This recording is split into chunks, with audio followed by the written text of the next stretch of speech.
3장과 4장을 좀 열어나왔고요. 저희가 계속해서 말씀을 통해서 3장과 4장을 살펴볼 것입니다. 여호수아 3장 5절 하나님의 말씀이 이러합니다. 여호수아가 또 백성에게 이르되 너희는 자신을 성결하게 하라. 여호와께서 내일 너희 가운데 기이한 일들을 행하시리라. 저희 나라 역사를 봐도 역사 중에서 좀 중요한 날들이 있죠. 어떤 날들은 굉장히 중요한 날들이 있습니다. 근대사의 우리나라 역사 가운데 좀 중요한 날들을 여러분들이 생각한다면 아마 생각나는 날이 있다면 아마 8.15 광복절 굉장히 중요한 날이죠. 일제식민지에서 해방됐던 그날 8.15. 그래서 8.15는 우리나라 뭐죠? 공휴일이에요. 그죠? 공휴일로서 그날을 기념합니다. 해방된 날, 기념하는 날을 갖습니다. 우리나라 역사를 봐도 굉장히 중요한 날들이 있고 중요한 사건들이 있어서 우리는 그 사건들을 좀 기념하는 날들을 갖습니다. 아마 여러분들이 굉장히 잘 알고 있는 이스라엘의 역사 가운데서도 아마 더 중요한 날들이 있고 더 중요한 사건들이 있고 그 사건들을 기념하는 날들이 있습니다. 여러분들이 알고 있는 이스라엘의 역사 가운데서 가장 중요한 사건이 있다면 기념해야 될 날들이 있다면 어떤 날이 생각이 나십니까? 6월절. 예, 6월절이라는 거 나왔어요. 그 6월절이 어디하고 연결되냐면 출애굽한 사건과 연결이 됩니다. 근데 아마 이스라엘 역사 중에서 가장 중요한 날이 있다면 아마도 출애굽을 저희들이 뽑을 수 있을 것 같습니다. 8.15가 우리나라의 광복절을 말하고 있고 7월 4일이 미국 독립일이라면 출애굽은 이스라엘 민족에겐 독립일이죠. 그날이 독립일이에요. 6월절을 말미암아 이스라엘 백성이 애굽에서 나오는 그날 이스라엘 민족에겐 굉장히 중요한 날이고 여러분들이 계속해서 구약을 읽어보면 이 날이 계속해서 반복되고 상기시키고 있는 걸 보게 돼요. 하나님이 계속해서 출애굽기의 사건을 계속해서 상기시키고 있는 것을 보게 됩니다. 또 하나 가장 중요한 날이 있다면 이 출애굽 사건과 함께 중요한 날이 있다면 이스라엘 민족이 가나안, 그죠? 가나안에 입성하는 날일 것입니다. 출애굽기와 가나안에 입성하는 사건은 사실은 한 패키지죠. 예. 왜 출애굽을 했어요? 이스라엘 민족이 출애굽한 이유는 어디로 가려고요? 광야를 가기 위해서 출애굽한 거 아니에요. 그래서 출애굽 사건과 가나안에 입성하는 이 사건은 한 패키지로 저희들이 생각할 수 있고 이스라엘 민족이 가나안에 들어간 그 날은 이스라엘 민족의 가장 축복된 날이라고 생각할 수 있을 것입니다. 자, 오늘 우리가 보고 있는 본문을 통해서 하나님은 여호수아에게 명령을 하고 여호수아는 이스라엘에게 그 자신이 받은 명령을 전달하고 있는 내용을 저희들이 읽어봤습니다. 하나님이 여호수아에게 뭘 명령하고 이스라엘 민족에게 무엇을 전하라고 말씀하냐면 내일이면 지금 어디 있죠? 광야예요. 지금 바로 저편에 뭐가 보이냐면 가나안이 보입니다. 그래서 하나님이 여호수아에게 말합니다. 내일이면 내가 기이한 일을 행하겠다라고 말씀을 합니다. 여러분들이 굉장히 잘 아는 것처럼 이 기이한 일은 다른 것이 아니라 하나님이 이스라엘 백성을 가나안 땅으로 이제 진짜 그들이 그렇게 기다렸던 가나안 땅으로 입성하는 날이 됩니다. 내일이면 이들이 들어갈 것이고 바로 이 일이 바로 하나님이 말씀하고 있는 기이한 일이에요. 참 신기한 일, 기적과 같은 일이 이제 이들의 눈앞에 펼쳐질 거라고 말씀을 하고 있고 하나님이 여호수아에게 이 말을 함으로써 하나님이 이스라엘 백성에게 뭘 요구하냐? 보라는 거예요. 지금 보라는 거예요. 내가 무엇을 하고 있는지, 하나님이 지금 무엇을 하고 있는지 이스라엘 민족은 똑똑히 보고 있어라는 거예요. 그 역사의 현장, 역사의 사건, 그 현장을 지금 목격하라고 하나님이 여호수아에게 명령하고 있는 것을 보게 됩니다. 자, 그럴 때 물론 우리가 공부하고 있는 책이 여호수아이기 때문에 우리가 생각하기에는 주인공이 여호수아라고 생각할 수 있죠. 그죠? 여호수아라고 생각하고 있을 수 있지만 사실은 이 여호수아의 책의 진짜 주인공은 하나님이십니다. 왜냐하면 이 기이한 일을 하고 있는 분이 하나님이시기 때문에 바로 하나님이 하고 있는 이 일을 이스라엘 민족을 위해서 했던 그 일을 사실 여호수아는 지금 뭐 하는 거? 목격하고 있는 거죠. 이스라엘 민족도 목격하고 있고 여러분과 저도 하나님이 이스라엘 백성을 향한 그 엄청난 사건을 저희들도 함께 목격합니다. 이렇게 하나님이 강조되고 하나님이 하셨다라는 것을 보여주기 위해서 등장하고 있는 박스가 하나 있어요. 그 박스가 뭐냐면 언약궤입니다. 언약궤.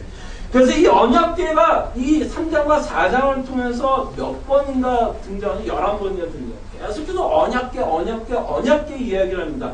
이렇게 언약궤를 이야기함으로써 하나님이 이 일을 하고 있다는 것을 저희들에게 보여주려고 합니다. 3절을 보니까 이렇게 말씀합니다. 백성에게 명령하여 이르되 너희는 레위 사람 제사장들이 너희 하나님 여호와의 언약궤 매는 것을 보거든 너희가 있는 곳을 떠나 그 뒤를 따르라라고 말씀합니다. 그래서 이 스토리 전체적으로 가장 중요한 물건이 있다면 바로 이 언약궤예요. 왜? 언약궤를 따라가라고 그러니까. 이 언약궤. 그래서 과연 이 언약궤가 상징하고 있는 내용에 대해서 저희들이 좀 생각해 보려고 합니다. 이 언약궤가 상징하고 있는 것. 그래서 벌써 여러분들이 이 이름 자체에 벌써 메시지가 담겨 있는 것을 보게 됩니다. 이 박스의 이름이 뭐죠? 궤의 이름이 언약궤예요. 하나님의 언약. 그러니까 이 궤는, 이 박스라고 말하는 이 궤는 하나님의 언약을 상징합니다. 하나님의 언약, 하나님의 약속을 상징해요. 근데 곰곰이 한번 생각해 보세요. 지금 여호수아의 그 사건, 이제 가나안에 입성하는 그 사건이겠지만 그것이 가능하기 위해서는요, 하나님의 약속이 있었기 때문에 가능합니다.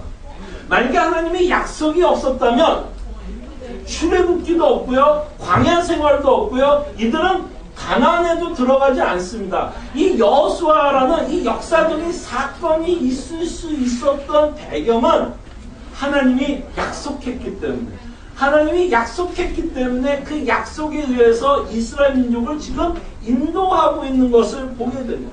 다시 말씀드리면 하나님이 약속이 없었더라면 여호수아는 없습니다. 출애굽도 없고 아무것도 남지 않습니다. 그래서 우리는 하나님이 신실하게 약속하고 있었던 내용들을 저희들이 기억할 필요가 있습니다. 그래서 하나님이 처음으로 하나님이 이 약속에 대해서 내용은 아브라함을 통해서 먼저 약속을 했어요. 400년 동안 내 자손을 내 자손들이 괴롭힘을 당할 것을 이야기했습니다. 그는 이제 애굽의 생활을 이야기하고 있고, 하나님이 때가 되면 이들을 이끌어가서 내가 약속한 가나안 땅으로 너희들을 데리고 오겠다고 하나님이 약속하셨습니다. 바로 그 약속에 의해서 하나님은 역사를 일으켜요. 굉장히 중요합니다. 그리고 하나님께서 약속하신 게 있기 때문에 출애굽기 3장 8절에 보면 하나님이 모세를 부르면서 다시 한번 하나님께서 아브라함에게 약속한 것을 상기시키시고 내가 반드시 그 약속을 지킬 것을 말합니다. 젖과 꿀이 흐르는 그 땅에 이스라엘 민족을 끌고 들어가겠다라고 말씀을 하고, 그 약속에 의해서 하나님은 여호수아를 들어서 그 약속을 지키게 하고 있는 것을 보게 됩니다. 바로 약속의 하나님이라는 게 굉장히 중요해요. 약속의 하나님인 것을 이 언약궤를 통해서 저희들에게 말씀하고 있는 것을 보게 됩니다. 또 하나 이 언약궤가 갖고 있는 특징은 이 민족과 함께하고 있다는 것이 굉장히 중요합니다. 함께하고 있고 그 민족을 인도하고 계신 분이 하나님입니다. 아까 읽었던 3장 3절에 보면, 맨 마지막에 보면 뭐라고 말하면 너희가 있는 곳을 떠나 그 뒤를 따르라라고 말합니다. 언약궤가 앞으로 가고 그 뒤에 누가 따라가냐면 이스라엘 민족이 따라가고 있습니다. 이들의 인생을 앞장서고 계신 분이 하나님이시고 그들의 인생을 인도하고 있는 분이 하나님이십니다. 그래서 하나님을 성경에서는 어떤 타이틀을 주고 있는 걸 보게 되는데요. 하나님이 여러 타이틀이 있죠. 뭐 왕이신 하나님, 뭐 이런 타이틀이 있는데 그 중에서 여러분들이 굉장히 잘 아는 타이틀 중에 하나가 하나님이 목자라는 표현을 씁니다. 그래서 여러분들이 굉장히 잘 아는 시편 23편에 보면 그가 우리의 목자 되심을 고백하고 있는 다윗의 고백을 보게 됩니다. 지금 언약궤가 앞으로 가는 것을 통해 하나님이 이들을 인도하고 있는 것을 보게 됩니다. 생각해 보십시오.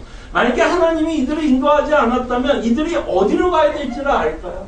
가나안으로 가야 될지 어디로 갈지 어떻게 합니까? 이들이 무슨 GPS를 갖고 있는 것도 아니고 내비게이션 시스템이 있어서 주소만 적으면 따라갈 수 있는 것이 아닙니다. 이들은 정말 하나님의 약속뿐만 아니라 이것을 이뤄야 하는 하나님이 이들의 인생 가운데 앞장을 서서 이들을 끌고 가야만 시편 23편에 나온 것처럼 푸른 초장으로 하나님이 인도하셔야만 이들은 푸른 초장으로 들어갈 수 있습니다. 가나안에 들어갈 수 있다는 것입니다. 약속뿐만 아니라 그 약속을 이루시는 분이 하나님이시고 그분을 이스라엘을 인도하시는 분이 하나님이라는 것을 저희들에게 보여줍니다. 그러면서 또 하나 이제 흥미로운 사건은 뭐냐면 이 여호와의 언약궤가 등장을 하는데요. 이 여호와의 언약궤는 또 뭘 상징하냐면 하나님의 능력을 상징합니다. 생각을 해보십시오. 하나님이 약속을 하고 있는데 그 약속을 이룰 수 있는 능력이 없다면 그건 약속이에요, 약속이 아니에요. 뭐 약속일 수 있어도 전혀 그거에 대한 소망을 가질 수 있을까요, 없을까요? 하나님이 약속을 하는데 그 약속을 이룰 수 없는 하나님이라면 그 약속은 사실은 무용지물입니다. 저희가 그 금요일날 그 EM 아이들과 같이 성경 공부하면서 제가 이런 얘기를 했어요. 너희 아버지가 너한테 $1,000,000를 준다는 약속을 한다 그러면 $1,000,000를 준다는 약속을 한다면 그게 너희들에게 위로가 될 거라냐고 물어봤어요.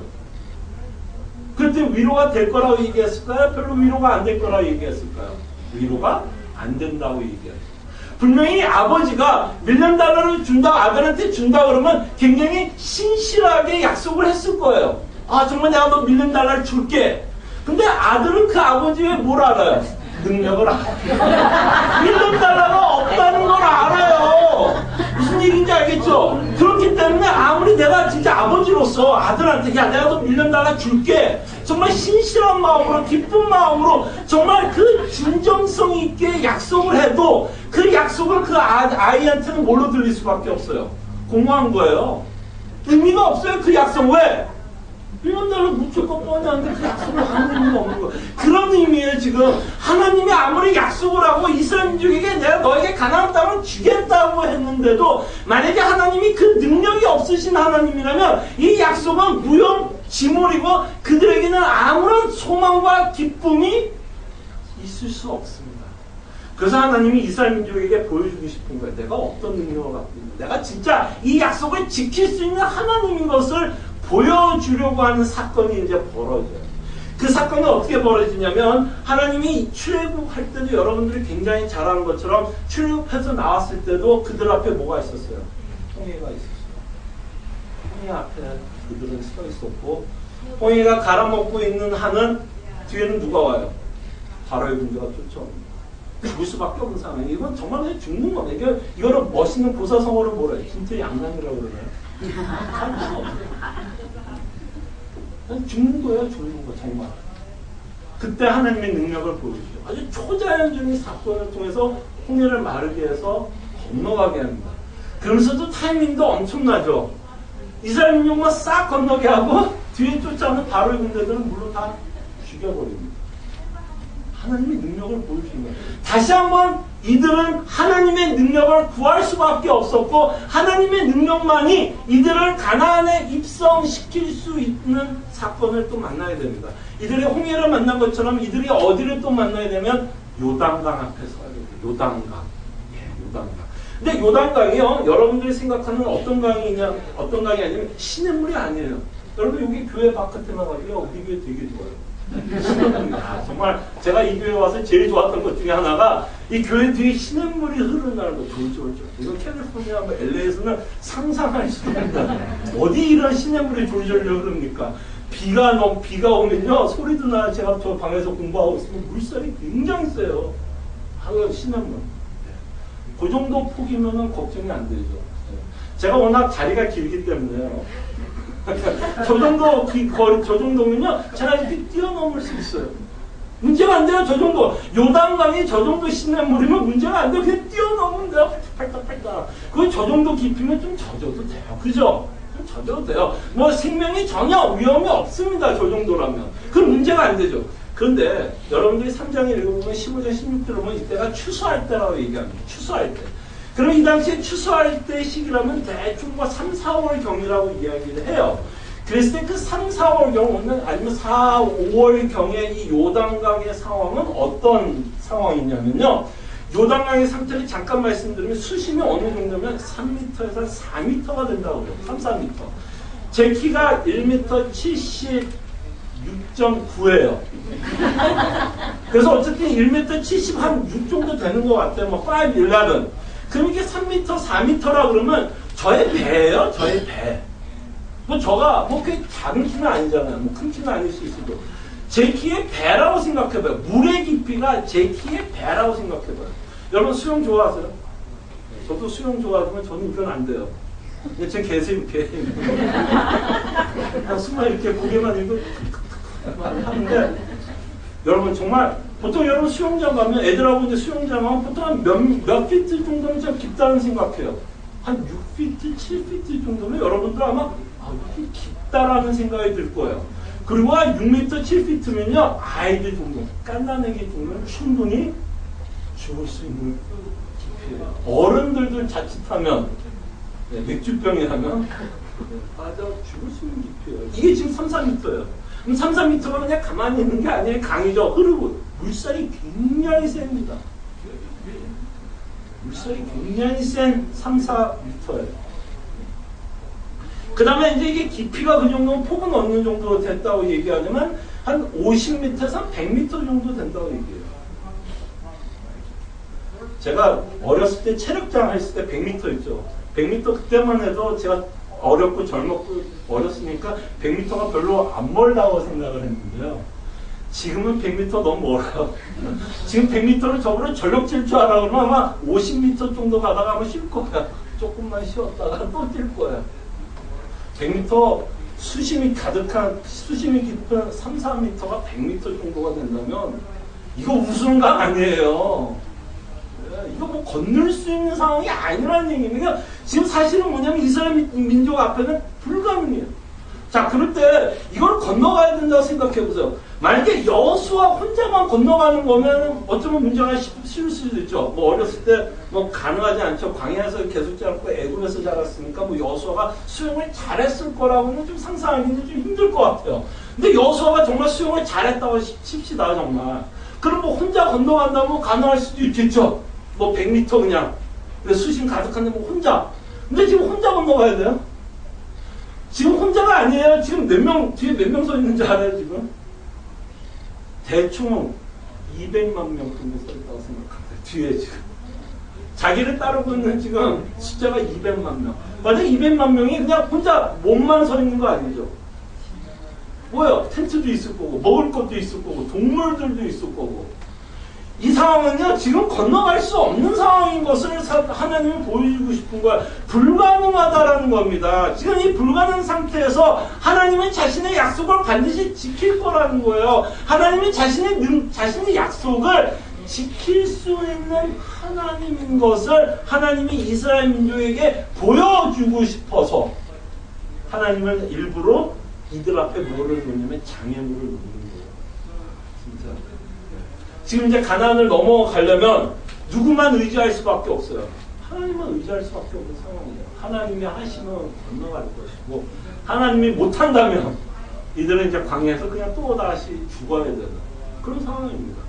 자, 그래서 이들은 다시 한번 하나님의 능력을 보게 됩니다. 다시 한번 이 홍해가 갈라지고 다시 한번 이 요단강이 갈라지는 이 사건을 통해 우리가 이 일을 알 수 있는 건 바로 이 천지를 지으신 그 하나님에게는 불가능이 없다라는 것을 저희들에게 보여주려고 하는 것입니다. 그의 앞엔 장애물이 없다라는 거예요. 인간들 앞에는 장애물이 있고 우리를 힘들게 하는 일이 있을지 몰라도 적어도 하나님 앞에는 이 요단강도 그에게는 문제가 되지 않다라고 말씀해 주고 싶고 그것을 지금 이스라엘 민족은 목격하고 있습니다. 말도 안 되는 일이 벌어지는 거예요. 진짜 기적과 같은. 그래서 하나님이 여호수아에게 뭐라 그러나요? 기이한 일을 벌어질 기이한 일, 기적과 같은 일이 벌어질 거라고 이야기합니다. 그래서 13절에 보니까 아니나 다를까 어떤 일이 벌어지냐면 온 땅의 주 여호와의 궤를 맨 제사장들의 발바닥이 요단물을 밟고 멈추면 이제 요단강에 섰고 이제 다시 그 레위인들이 언약궤를 들고 이제 요단강을 건너가려고 이제 발을 요단강에 댔어요. 그랬더니 어떤 일이 일어나냐면 멈추면 요단물 곧 위에서부터 흘러내리던 물이 끊어지고 한 곳에 쌓여 이거 참 그림 그리기가 쉽지 않은 그림인데요. 혹시 여러분 그 LA 혹시 가보셨으면 유니버설 스튜디오 혹시 가보셨어요? 유니버설 스튜디오 가면 10개명을 찍었을 때 거기에 있어요. 조그만 거.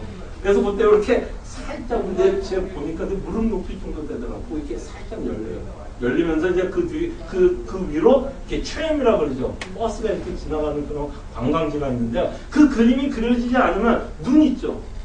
동부에 가면 눈이 요번에 굉장히 홍목사님 얘기대로 굉장히 눈이 많이 왔다고 그럽니다. 그래서 동부에 가면 이제 눈이 있으면 눈 치우잖아요. 그럼 눈 치우면 어떻게 돼요? 옆으로 쌓여있잖아요. 눈이 이렇게 쌓여있고 그 사이로 이제 차가 다니고 사람이 다니는 것처럼 지금 그런 그림이에요. 지금 물이 옆으로 쌓여있어요. 이게 말도 안 되는 일이 벌어지는 거죠. 지금 기이한 일이 지금 벌어지고 있는 것을 보게 되고 이스라엘 백성은 바로 이 일을 통해서 하나님이 이스라엘 백성을 요단강을 건너게 해서 이제 어디로 들어가냐면 가나안에 입성을 합니다. 그래서 17절, 3장 17절에 보니까 여호와의 언약궤를 맨 제사장들은 요단 가운데 마른 땅에 굳게 섰고 지금 이제 말라버렸을 땅이요. 그 모든 백성 아까 몇 명이라고 했죠? 200만 명 거의 다 가축들까지 뭐 짐들까지 다 합쳐서 이 모든 백성이 요단을 건너기를 마칠 때까지 모든 이스라엘은 그 마른 땅으로 건너갑니다. 그리고 이렇게 건너가게 하고 나서 하나님이 이스라엘 백성에게 뭘 명령하냐면 각 지파마다 돌을 하나씩 갖고 나오라고 그러죠. 재밌죠? 돌을 하나씩 갖고 오라고 그러고 돌탑을 싸게 합니다. 그래서 그 돌탑을 싸게 해서 하나님이 뭘 하냐면 이 사건을 뭐 하는 게 기념하라는 거예요. 우리나라에서도 뭐 무슨 일이 있으면 이렇게 어떤 일을 기념하면 뭐 이렇게 탑 같은 거 만드는 거 있잖아요. 그 다음에 뭐 산에 같은 데 가면 아니면 뭐 이렇게 공원 같은 거 가면 벤치 같은 거 여러 번 앉아있으면 거기 이름 적혀 있는 거 많이 보죠. 누구누구 뭐 memory of somebody. 그 벤치가 뭐 한 거예요? 그 사람이 샀다던가 아니면 그분을 아시는 분들이 뭐 도네이션을 해서 그 벤치를 만들어놔서 그 사람을 기념하는 것처럼 이렇게 하나님께서 돌을 쌓게 함으로써 하나님은 뭘 기념하냐면 바로 이 일을 누가 했다라는 거예요. 하나님이 하셨다라는 거고 이렇게 기념함으로써 하나님이 뭐 하기를 바라는 거예요. 대대손, 그죠? 대대손까지 이 돌이 갖고 있는 의미를 뭐 하라는 거예요? 가르치라는 거예요. 애들이 물어볼 수 있잖아. 이거 돌이 뭐예요? 왜 12개가 이렇게 쌓여있어요? 그렇게 물어보면 하나님이 무엇을 했는지를 자기 자손들에게 알리게 하기 위해서 돌을 쌓게 합니다. 그 내용이 이제 4장 7절에 나와요. 4장 7절을 보니까 그들에게 이르기를 요단물이 여호와의 언약궤 앞에서 끊어졌나니 곧 언약궤가 요단을 건널 때 요단물이 끊어졌으므로 이 돌들이 아까 말했던 그 돌들이요. 이 돌들이 이스라엘 자손에게 영원히 기념이 되리라 하라. 그래서 하나님이 이스라엘 백성을 위해서 무엇을 했는지를 기념하라는 겁니다. 자, 이렇게 해서 이들은 가나안에 입성을 합니다. 엄청난 사건이죠. 지긋지긋한 40년의 광야 생활이 마무리되면서 정말 젖과 꿀이 흐르는 안식이라고 상징하는 이 가나안 땅, 조상들의 고향, 하나님의 약속이 성취된 그 가나안 땅에 드디어 이스라엘 민족이 들어갑니다. 자, 근데 아마 제가 여러분에게 굉장히 이 스토리 장황하게 이야기를 하면서 여러분들 혹시 이런 생각이 드십니까? 아니 목사님 왜 남의 이야기를 그렇게 장황하게 이야기합니까? 아니 무슨 대한민국 이야기도 아니고 무슨 세종대왕 이야기도 아니고 이순신 이야기도 아니고 아니 우리와 민족과 별로 상관이 없는 이스라엘 민족 이야기를 뭐 이렇게 30분 하고 무슨 상관이 있느냐라는 여러분 혹시 생각이 듭니까? 그들의 역사가 나하고는 어떤 상관이 있느냐라는 생각이 혹시 드십니까? 예.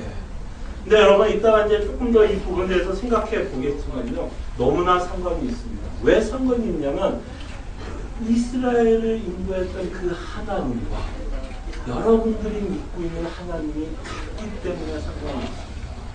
같은 하나님이세요, 지금. 여호수아를 통해서 이스라엘 민족을 인도했던 언약궤를 메고 가졌던 그 하나님과 지금 여러분 인생 가운데서 여러분들이 믿고 있는 하나님이 동일한 하나님이기 때문에 이 여호수아 스토리는 우리하고도 너무나 밀접하고 연관되고 남의 스토리가 아니라 우리 스토리입니다.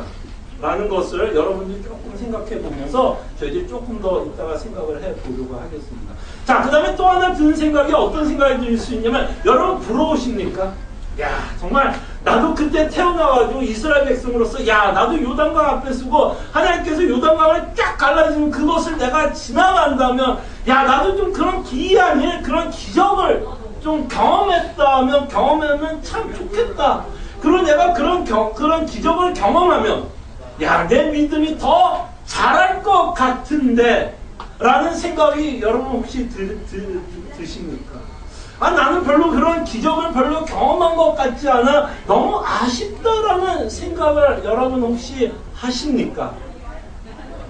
그래서 어떤 분들은 뭐 진짜 이렇게 얘기하는 분 들었어요. 정말 내가 이스라엘 민족을 태어나서 정말 하나님이 그런 열재앙을 일으키고 홍해를 건너고 정말 광야를 거쳐 정말 그 요단강을 내가 직접 경험했더라면 더 하나님을 잘 믿겠다라는 식으로 이야기하시는 분들도 정말 있더라고요. 정말 이런 기이한 사건을 우리가 목격하고 경험한다면 우리의 믿음이 더 자랄 거라고 생각을 할 수 있을 것 같아요. 그래서 우리가 부럽습니까? 근데 여러분들이 이스라엘을 부러워할 게 아니라 사실은 이스라엘이 여러분들을 부러워해요. 무슨 얘기인지 아시겠어요? 이스라엘이 그러니까 여러분들이 이스라엘 백성을 부러워할 게 아니라 이스라엘 백성이 여러분들을 부러워해야 된다는 거예요. 이스라엘 백성은 언약궤라고 하는 백박스를 바라보면서 가나안에 입성했다라면 저희들은 하나님이시며 독생자 예수 그리스도를 바라보는 자들입니다. 이거 박스하고 게임이 안 되는 거예요. 하나님이신 독생자 예수 그리스도를 여러분들이 지금 믿음의 눈으로 확인하고 있다는 것입니다. 이 예수 그리스도가 누구십니까? 하나님이신 예수 그리스도께서 이 땅에서 자신의 백성들과 함께 동거동락했던 그 예수님, 하나님이 인간의 몸으로 이 세상에 내려왔던 이 사건보다 더 기이한 사건은 없습니다. 홍해를 갈랐던 사건, 요단강을 갈랐던 사건, 이것보다 더 기이하고 더 기적적이고 더 신비한 것이 있다면 하나님이신 예수 그리스도께서 우리의 몸을 입고 이 땅에 온 이 사건이야말로 이 세상에 어쩌면 가장 큰 기적이라고 말씀을 드리고 싶습니다. 그러나 예수님이 이 땅에 오신 목적이 무엇이었어요? 예수님도 천국에 살다가 있다 보니까 너무 심심했어요? 아니면 천국에서도 너무 열심히 일했으니까 야, 나도 좀 한번 휴가 한번 가자. 그래서 뭐 휴가 가고 싶어가지고 당신이 만든 이 창조 세계에 내려온 거예요. 야, 내가 얼마나 이 땅을 잘 만들었는지 한번 확인하고 싶고 점검하고 싶고 사람들이 얼마나 이 땅에서 잘 살고 있는지를 확인하고 싶어서 예수님이 이 땅에 오셨습니까? 아니잖아요. 예수님이 이 땅에 오셨을 때 휴가를 즐기기 위해서 오신 분이 아닙니다. 그는 확실한 목적을 가지고 이 땅에 오셨어요. 그는 어떤 목적을 갖고 이 땅에 오셨냐면 세상 죄를 짊어지고 갈 어린 양으로서 이 땅에 왔습니다. 하나님이 사람의 몸으로 이 땅에 온 것도 너무나 신기하고 기적 같고 기이한 일이지만 여러분 한 가지만 더 생각해 보세요. 여러분들이 살아왔던 경험, 여러분들이 들었던 수많은 뉴스들을 다 종합해서 한번 생각해 보시기를 바랍니다. 어떤 자가 살인자를 위해서, 도둑을 위해서, 강도를 위해서 자신의 목숨을 내놓았다라는 이야기를 들어본 적 있으십니까?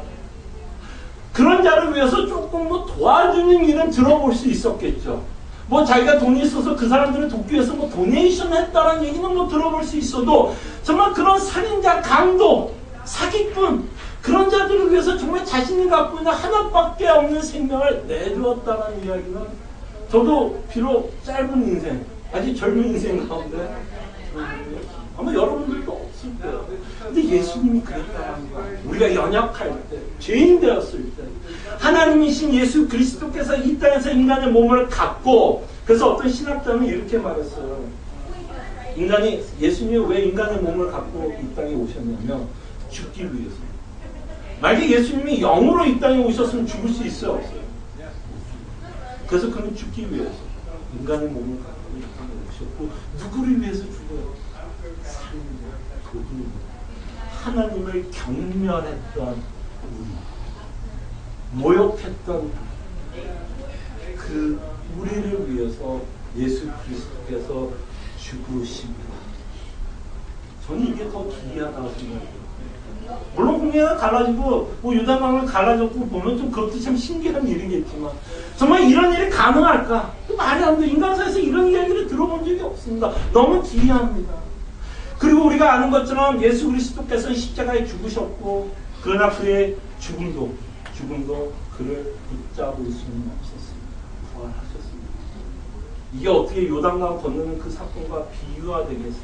죽은 자가 살아났습니다. 정말 기이한 일이고, 우리는 믿음의 눈으로 예수 그리스도의 부활의 사건을 저희들이 믿고 살아갑니다. 그 다음에 더 기이한 일은, 이들은 언약궤를 바라보면서 살았고 예수님이 이 땅에 동고동락하면서 승천하여 하나님의 나라에 들어가 있지만, 더 기이한 일은 성령 하나님이 이제는 우리와 함께 동고동락합니다. 여러분 안에 지금 성령 하나님과 함께 있어요. 함께. 그렇기 때문에 여러분들은 지금 복음을 믿게 되고, 그죠? 제가 말했던 그 십자가의 사건들이 여러분들이 지금 기억하게 되고 이해가 되고 있다면, 바로 여러분들 안에 누가 내주하시는 거예요? 성령 하나님, 여러분과 함께 동고동락합니다. 이스라엘 민족은요, 언약궤를 따라가서 가나안이라는 땅에 들어갔어요. 그죠? 근데 예수님은 어디로 들어가요? 하나님의 나라에 들어가요. 우리는 가나안을 바라보면서 사는 자들이 아니잖아요. 예수님이 하나님의 나라에 들어간 것처럼 우리는 하나님의 나라를 바라보면서 사는 자들.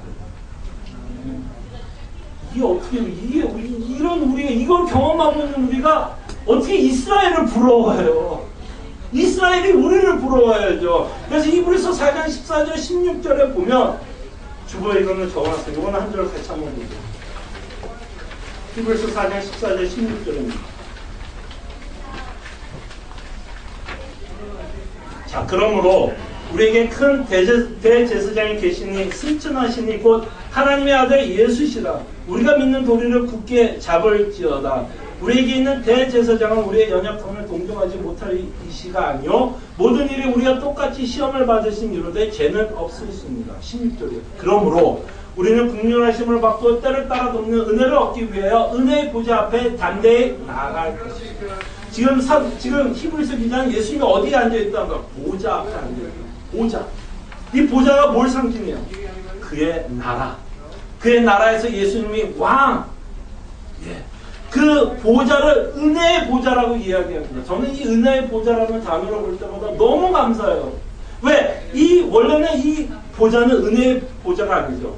사실은 우리에게 처음에는 은혜의 보좌가 아니라 정죄의 보좌였고 심판의 보좌였습니다. 우리가 그 보좌 앞에 나가면 하나님으로부터 심판을 받을 수밖에 없는데, 예수 그리스도를 말미암아 이제는 그 보좌가 심판의 보좌가 아니라 정죄의 보좌가 아닌 은혜의 보좌라고 히브리서 기자는 말을 하고, 히브리서 기자는 우리가 담대히 어디에 갈 수 있다는 거예요? 그 보좌 앞에 나갈 수 있다. 이 말에는 어떤 말이 표현되고 있냐면, 하나님의 나라, 예수 그리스도가 통치하고 있는 그 나라에 우리가 담대히 나가게 된다는 것입니다. 이스라엘 백성은 하나님의 언약궤를 따라가며 요단강을 건너 가나안이라는 땅에 들어갔다면, 우리는 예수 그리스도를 믿고 그가 입성한 하나님의 나라에 저희들이 함께 살 것을 신약 기자들은 저희들에게 말씀합니다. 그럼 누가 더 기이한 일을 바라본 자일까요? 여러분과 제가 사실은 이스라엘 민족보다 더 기이한 일을 저희들이 보게 됩니다. 그래서 여호수아 4장 24절에 보면 저희들이 이 내용을 통해서 어떤 것을 결론을 내리고 어떻게 우리가 적용을 해야 된다면 여호수아 4장 24절에 보면 여호수아가 이렇게 기록을 합니다. 있는 땅의 모든 백성에게 여호와의 손이 강하신 것을 알게 하며 너희가 너희 하나님 여호와를 항상 경외하게 하려 하심이라 하라. 지금 이스라엘 민족은 하나님의 언약궤를 바라보면서 가나안에 들어간 그 사건을 가지고도 하나님께 경외하라고 합니다. 하나님께 찬송과 영광을 돌리라고 이야기합니다. 이렇게 이 땅의 가나안에 들어간 이 사건도 하나님께 경외를 해야 되고 찬송과 경배를 돌려야 된다면 예수 그리스도를 믿는 우리, 그죠? 예수 그리스도의 복음을 믿고 있는 우리, 하나님의 심판과 정죄에서 벗어난 우리, 은혜의 보좌 앞에 담대히 나갈 수 있는 우리는 하나님에 대해서 어떤 마음을 더 가져야 될까요? 더 경외하는 마음을 가져야 할 거라고 생각합니다. 정말 하나님께서 베푸신 그 은혜와 사랑, 그 풍성한 십자가의 은혜를 기억하면서 여러분과 저는 정말 하나님께 찬양을, 예배를 해야 할 것이라 생각이 듭니다. 경외하십시오. 정말 경외하십시오. 그러면서 하나님은 한 가지 또 우리에게 이 본문을 통해서 가르쳐 주고 싶은 것이 있습니다. 우리가 이 땅에 살아가면서 쉽지 않은 일이 있고 어려운 일이 있으면 우리의 믿음이 참 약해질 때가 있고 우리가 답이 없는 것 때문에 불안하고 염려할 때가 있는데 그런 일이 있으면 이상하게 우리의 믿음도 약해지고 있는 걸 보게 되고 우리의 믿음이 약해지는 것만큼 하나님도 의심하고 있는 우리의 모습도 보게 됩니다. 여러분들이 신앙생활 정직하게 여러분들이 신앙을 좀 점검한다면 우리 믿음이 참 약할 때가 굉장히 많아요. 사실은요. 어떤 문제 앞에서 우리가 금방 쓰러지고 있는 우리의 모습을 보게 되고 그렇게 쓰러지고 있는 우리의 모습을 보면서 하나님을 원망할 때가 너무 많고 하나님께 불평할 때가 있고 하나님의 신실하심을 의심할 때가 많은데 하나님은 지금 여호수아 이 기록을 하면서 보라는 거예요. 여러분 보라는 거예요. 그 같은 하나님이십니다. 하나님이 이스라엘 민족에게 약속했던 것을 지키시는 그 하나님이 동일하게 그 약속을 여러분에게도 지킬 것이에요. 그때도 하나님이 이스라엘 민족과 함께하고 있다면 지금도 하나님이 여러분과 함께하겠다는 겁니다. 함께하시겠다는 거예요. 그래서 어렵고 힘들고 요단강과 같은 장애물이 우리 앞에 있을지라도 하나님은 우리에게 설득하고 싶어요. 하나님이요. 여러분과 저를 로봇으로 만들지 않았어요. 로봇으로 만들면 하나님을 의심하지 않겠죠. 그렇게 프로그램을 짜버리면 될 거 아니에요. 어떤 상황, 어떤 문제 가운데서도 우리가 하나님께서 프로그램으로 우리가 하나님을 의심하지 않도록 프로그램을 만들면 우리는 그냥 그렇게 반응하게 될 거예요. 그러나 하나님은 우리가 그렇게 로봇처럼 반응하지는 않기를 바라요. 우리가 정말 인격적으로 하나님을 정말 신뢰하고 믿기를 바라는 겁니다. 그래서 하나님은 끊임없이 이러한 역사적인 사건을 우리에게 다시 상기시키고 반복시키고 그 이유는 뭐예요? 왜 하나님께서 돌을 쌓게 하는 거예요? 왜 기념하게 하는 거예요? 내가 일어나는데 제발 뭐 해달라는 거예요? 믿어달라는 거예요. 내가 네 인생 책임질 거예요. 그리고 이스라엘 민족은 가나안에만 들어갔잖아요. 하나님의 약속의 절정은 어디였어요? 사실 예수님을 보내신 게 하나님의 약속의 절정입니다. 자신이 가장 아끼고 사랑하는 그 독생자 예수 그리스도를 죽게 내버려졌습니다. 심판받게 내버려졌습니다. 이것을 통해서 하나님은 우리에게 뭘 가르치냐면 나한테 약속 지키는 하나님이라는 거예요. 약속 지키는 내가 가장 아끼는 것도 너희들 줬다는 이거예요 지금. 그래서 하나님은 자신을 믿어달라는 겁니다. 우리를 설득하고 싶어요. 그리고 하나님은 이 여호수아의 사건을 통해서 하나님은 신실하신 하나님과 함께 우리 인생을 하나님께서 인도하고 있다. 저희들이 어제 새벽 기도회가 끝나고요. 함께 좀 어떤 내용을 가지고 함께 좀 나누는 시간을 가졌는데 저희 인생 가운데 좀 감사한 일에 대해서 좀 나누는 시간을 가졌습니다. 어떤 것이 감사했냐는 주제를 가지고 좀 나눴는데요. 많은 성도들이 좀 이렇게 간증을 하셨어요. 정말 자식의 인생을 돌이켜 보면 정말 하나님의 흔적이 너무 많았고 하나님의 인도하시고 하나님의 보호하심이 있어서 여기까지 왔다라는 간증을 하시는 분들이 있었어요. 그러면 비단 그 사람만들의 간증이 아니죠. 여러분들도 이게 많죠. 순간순간마다 다 잊어버릴 때도 있을 수 있어도 정말 여러분들 정말 감사함을 여러분들도 이렇게 나누는 시간을 갖게 되면 아마 여러분들도 다 그렇게 고백할 거. 정말 지금 돌이켜보면 정말 하나님이 함께 하셨어요. 어제도 하나님이 여러분과 함께 하셨다. 그 3, 40년, 50년을 하나님께서 여러분과 함께 했다면 앞으로는 어떻게 하실까 하나님? 50년 동안 하나님 지키고 야 이제 51년부터 너 알아서 살아? 이럴까요? 어제도 신실했던 하나님은 오늘도 신실하시고 오늘도 신실하시고 우리는 경험적으로 너무나 많은 간증을 갖고 있어요.